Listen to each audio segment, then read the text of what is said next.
Hello बच्चों, कैसे हो आप लोग। उम्मीद करता हूँ आप सब लोग घर पे स्वस्थ होगे, अच्छे से होगे और मन लगा के पढ़ाई कर रहे होगे, है ना। बहुत दिन हो गए थे वीडियो बनाए हुए, तो आज बहुत दिनों बाद मैं आप लोगों का एक नया चैप्टर स्टार्ट करने वाला हूँ। इंटीग्रेशन आप लोगों ने सबने सॉल्व करा होगा। फिर अभी भी कह रहा हूँ, जिन लोगों ने सॉल्व नहीं करा है, आप वीडियोस देखो, अलग अलग एग्जांपल्स देखो, और जितने आप प्रैक्टिस कर सकते हो, R S Agarwal, R D Sharma, K C Sen, आप जो भी बुक प्रेफर करना चाहो उस सारे बुक्स को आप बना सकते हो। आपके पास सफिशिएंट टाइम है। और एक और चीज़, सबसे पहली चीज़ आपको जो बुक सॉल्व करना है वो है एनसीईआरटी। नोट्स सारे रिवाइज कर लेना, ठीक है। आज जो हम पढ़ने वाले हैं उस चैप्टर का नाम है एप्लीकेशन ऑफ इंटीग्रल्स। आपने जितना भी चैप्टर इंटीग्रेशन पढ़ा, ये सारी चीज़ें पढ़ा, तो सबके मन में सवाल उठा, सर इतनी इतनी चीज़ें कर ली, इसका एप्लीकेशन कहाँ है, हम कहाँ अप्लाई करेंगे, यूज़ कहाँ करेंगे। तो ये चैप्टर सिर्फ एप्लीकेशन ऑफ इंटीग्रेशन, जो भी आप इंटीग्रेशन प्रीवियस चैप्टर में सीखे हो उन सब के एप्लीकेशन के बारे में होगा। तो इसमें हम बेसिकली जिसकी बात करेंगे ना, उसमें सबसे इंपॉर्टेंट है, पहला जो है वो है एरिया अंडर सिंपल कर्व्स। जो भी एरिया अंडर, बेसिकली हम सिंपल से शब्दों में कहूँ तो एरिया निकालना सीखेंगे, राइट। इंटीग्रेशन को यूज करके एरिया निकालना सीखेंगे। क्लियर है। बहुतों के मन में होगा, सर हमें तो एरिया आता है निकालना, हमें रेक्टेंगल का आता है, स्क्वायर का आता है, अलग अलग का तो आता है, फॉर्मूला है, तो फिर इंटीग्रेशन की क्या जरूरत है। देखो, आपकी बात सही है। अगर स्क्वायर दिया जाए तो आप निकाल सकते हो, रेक्टेंगल दिया जाए आप निकाल सकते हो। सपोज अगर मैं आपको दूं पैराबोला और बोलूं कि आप यहाँ x इक्वल टू 2 से लेकर x इक्वल टू 4 तक के बीच में पैराबोला और x एक्सिस के बीच में बनने वाली लाइन एरिया बताइए, तो उस केस में क्या करोगे। जैसे अगर कोई पैराबोला बना ऐसा, राइट, मैंने बोला ये एरिया बताओ, तो आप बता पाओगे क्या, कौन सा फॉर्मूला लगाओगे। कोई हेल्प नहीं करेगा, क्योंकि ये फॉर्मूला तो आपको पढ़ाया ही नहीं गया। तो उस केस में हम क्या करेंगे, अगर पैराबोला हुआ, इलिप्स हुआ, हाइपरबोला हुआ, सर्कल हुआ, अलग अलग एक पर्टिकुलर सेगमेंट का कहा जा रहा है, तो हम कैसे फाइंड आउट करेंगे। इस केस में इंटीग्रेशन हमारी हेल्प करेगा। तो हम बेसिकली पहली चीज जो सीखने जा रहे हैं वो एरिया कैसे निकालते हैं, ठीक है, राइट। इस टॉपिक को ना मैं आपको एक एग्जाम्पल के थ्रू समझाऊंगा। पहला एग्जाम्पल है ना, उसी के थ्रू मैं इसको समझाऊंगा। ज्यादा थ्योरी पे बात नहीं करेंगे, हम डायरेक्टली एग्जाम्पल से शुरू करते हैं। इस एग्जाम्पल के थ्रू ही मैं आपको सब कुछ समझाऊंगा। ध्यान से देखिए, कह रहा है find the area enclosed by the circle, और सर्कल की इक्वेशन दी गई है, right, x square plus y square equal to a square. ध्यान से देखो, आपसे कह रहा है कि इस सर्कल से बनने वाला एरिया फाइंड आउट करो। तो चलो ठीक, फाइंड आउट करते हैं, राइट। ये हेडिंग लिख लीजिएगा, मैं मिटा रहा हूं, मुझे थोड़ा जगह चाहिए एक्सप्लेन करने के लिए, राइट। ये सवाल भी लिख लीजिएगा, वीडियो को पॉज करके लिख लीजिएगा, मैं मिटा रहा हूं क्योंकि मुझे एक्सप्लेन करने के लिए जगह चाहिए, ठीक है। Find the area enclosed by the circle x square plus y square. मैं इसे यहां लिख देता हूं, x square plus y square equal to a square. सबसे पहले हम बनाएंगे इसका ग्राफ। बहुत दिन हो गए होंगे ना ग्राफ बनाए हुए, 11th का टॉपिक है। तो अगर आपको 11th का ज्ञान याद है तो इसका आप मुझे सेंटर बता सकते हो। सेंटर मतलब कोऑर्डिनेट, राइट। और दूसरा आप रेडियस बता सकते हो। आपको बताना है, सुनना नहीं है, बोलिए क्या होगा। 11th में पढ़ाया था, चैप्टर था ना, राइट, ठीक है। तो आप एक काम कर सकते हो, वीडियो को ये वीडियो खत्म हो तो उसके बाद अपन सर्कल, पैराबोला, इलिप्स, इन सब के स्टैंडर्ड इक्वेशन, सेंटर कहाँ होता है और रेडियस क्या होता है, ये सारी चीजें आप देख लेना। मैं आपको फिलहाल इस सवाल के लिए बता देता हूँ। सेंटर होगा 0,0 और रेडियस होगा a। अगर आप याद करोगे x square plus y square equal to r square, से आर स्क्वायर की जगह पे कौन है, ए स्क्वायर, इसलिए रेडियस हो गया a। ध्यान से देखिएगा, इसका हम डायग्राम बनाते हैं। सबसे पहले हम बनाएंगे x axis and y axis, अपना कोऑर्डिनेट सिस्टम। ये हो गया हमारा ओरिजिन। हमें नहीं पता ए कितना होता है, तो हमने क्या करा, मान लिया ये डिस्टेंस है हमारा ए, तो ये कोऑर्डिनेट कितना हो जाएगा। ध्यान से देखो, सोचो कोऑर्डिनेट कितना हो जाएगा, a,0, 0,a। ये कोऑर्डिनेट कितना होगा, ध्यान से देखना, -a,0, और ये कोऑर्डिनेट हो जाएगा 0, -a, ये सारा चीज़ें हो गई। अब मुझसे पूछा जा रहा है कि ये पूरा एरिया कितना होगा, ये हम इंटीग्रेशन के थ्रू निकालेंगे। ध्यान से देखिएगा। अब तो मैंने प्लान बनाया, पहले हम प्लान करते हैं कि ये 4 इक्वल पार्ट में डिवाइड है, 1 2 3 4, राइट। तो मैं किसी एक का एरिया निकालूंगा और उसे 4 टाइम्स कर लूंगा, तो मेरा काम बन जाएगा। एक का एरिया निकालो, 4 टाइम्स कर लो। ध्यान से देखो, मैं पहले नाम लिख देता हूं, इसे ABCD लिख देता हूं और ये हमारा ओरिजिन है।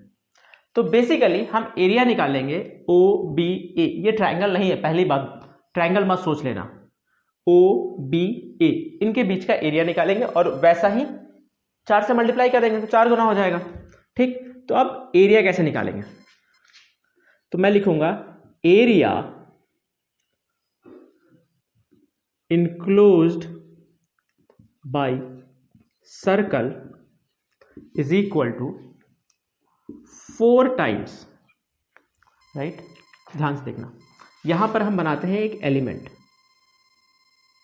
ऐसा मानने का तरीका है, हमने मान लिया कि यहां से x डिस्टेंस पर एक एलिमेंट है, बचपन की तरीका है। अगर आपको आ गया तो बहुत बढ़िया, नहीं आया तब भी उतना कोई टेंशन वाली बात नहीं है। ध्यान से देखिएगा, हमारा कहना है कि ये एक छोटा सा एलिमेंट है जिसका लेंथ हो गया x डिस्टेंस पे है, विड्थ dx है। एक छोटा सा एलिमेंट हम कंसिडर करते हैं और ये बिहेव करेगा एक रेक्टेंगल की तरह। एक चीज और, यहां से मैं y f ऑफ x, इस ध्यान देखो, यहां से मैं y निकाल रहा हूं जिसको मैं f ऑफ x भी कहता हूं, हो जाएगा √a² माइनस x²। ठीक है, अब ध्यान से देखना, ये जो y की वैल्यू है, जो मैं यहां से y निकाल रहा हूं, इससे मैंने y निकाला है, ये वाली वैल्यू को मुझे यहां यूज करना है, a² माइनस x² dx। ठीक है, मैं आपको फिलहाल एलिमेंट माना है, ये सारी चीजें मैं उस पर नहीं दे रहा हूँ, सवाल कैसे सॉल्व होगा उस पर बता रहा हूँ, फिर मैं उसके बेसिक्स पे भी आऊंगा कि a² माइनस x², राइट, और x एक्सिस dx लिख दिया। मतलब यहां पर जो भी इक्वेशन होगा तो आपको इसी फॉर्म में उस इक्वेशन को कन्वर्ट करना है, y equal to something, y वाला सब एक तरफ होगा और उसके बाद बाकी सब दूसरी तरफ होगा। अगर y का पावर है, यहाँ पर y² था तो y² को मैंने दूसरी तरफ, यहाँ पर सिर्फ y इक्वल टू होना चाहिए और जो भी y की वैल्यू होगी वो यहाँ रख दी जाएगी। तो बेसिकली यहाँ पर ऐसा लिखा जाता है f ऑफ x dx, और हम y को ही कहते हैं f ऑफ x, राइट। तो f ऑफ x dx, यहाँ तक बात क्लियर। अब ध्यान से देखो, यहाँ पे है लिमिट डालने का, तो जब मैं इस एलिमेंट का सिर्फ जब एरिया निकाल रहा हूँ, बेसिकली मैं ये डॉटेड वाला पार्ट एरिया जब निकाल रहा हूँ,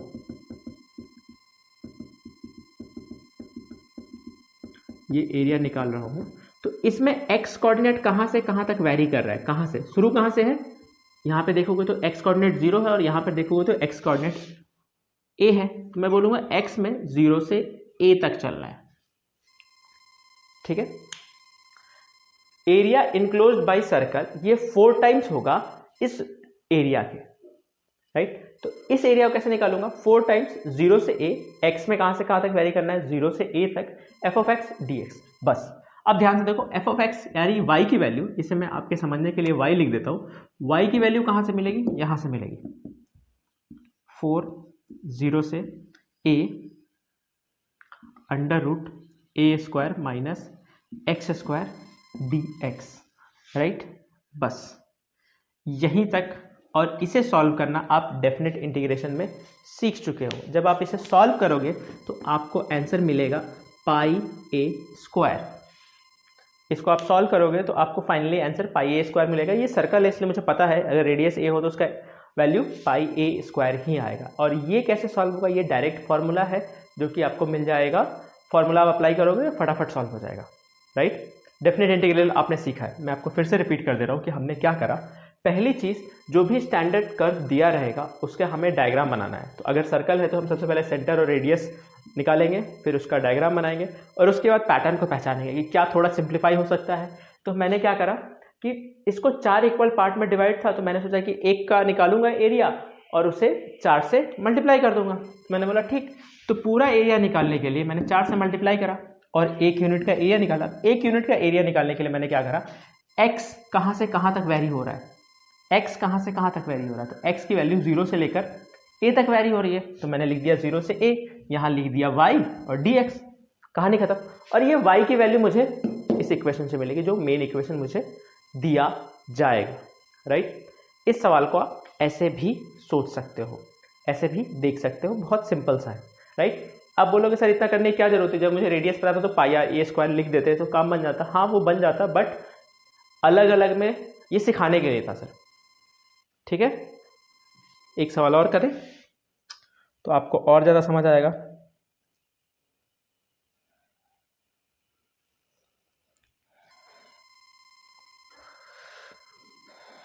example number 2, find the area enclosed by ellipse. एक सवाल और करते हैं तो आपको और बेहतर तरीके से समझ आएगा।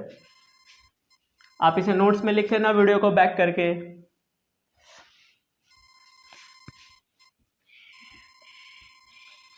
इसका एक और मेथड है जो मैं आपको फिलहाल नहीं बता रहा हूं, फिलहाल मैं आपको एक ही मेथड सिखा रहा हूं। ओहो, हो सकता है आपको बहुत कम समझ में आए और डरना नहीं है, बहुत ही आसान है ये। एग्जाम्पल नंबर 2 आपसे कह रहा है x square upon a square plus y square upon b square equal to 1, find the area enclosed by this ellipse. सबसे पहले आप इसका सेंटर निकाल लोगे, सेंटर हो जाएगा इसका 0,0, राइट। मैं डायरेक्टली ग्राफ बना रहा हूं, आप लोग रिवाइज कर सकते हो क्योंकि ये स्टैंडर्ड इक्वेशन है इलिप्स का। हाँ हाँ हाँ, कोई कमेंट किया क्या मेरे डायग्राम पे? आपका डायग्राम देखता हूं मैं। अरे ये इलिप्स नहीं लग रहा है, एक सेकेंड रुक जाइए।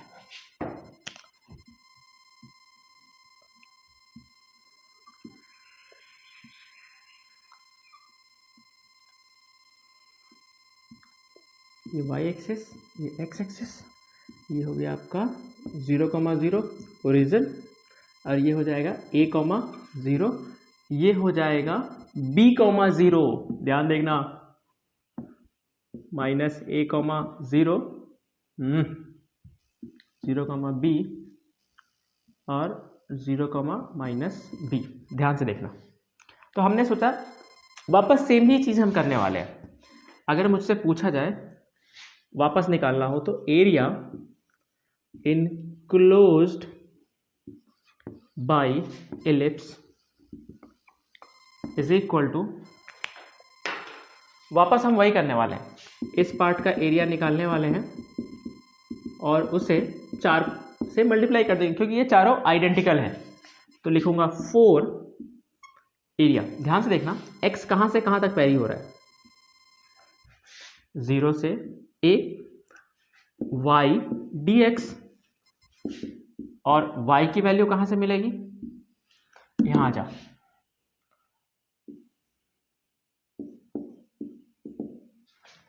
One minus x square upon a square, इसे मैं लिख सकता हूं a square upon a square, ये बी स्क्वायर को इधर मल्टीप्लाई कर दो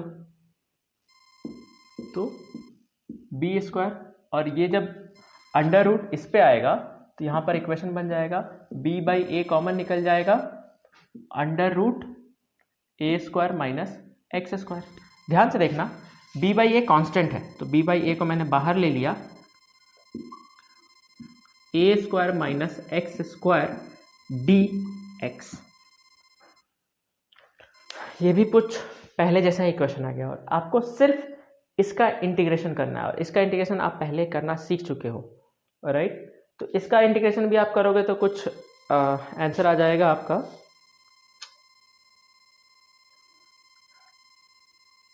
जब पूरा सॉल्व करोगे तो आंसर आ जाएगा आपका पाई ए बी।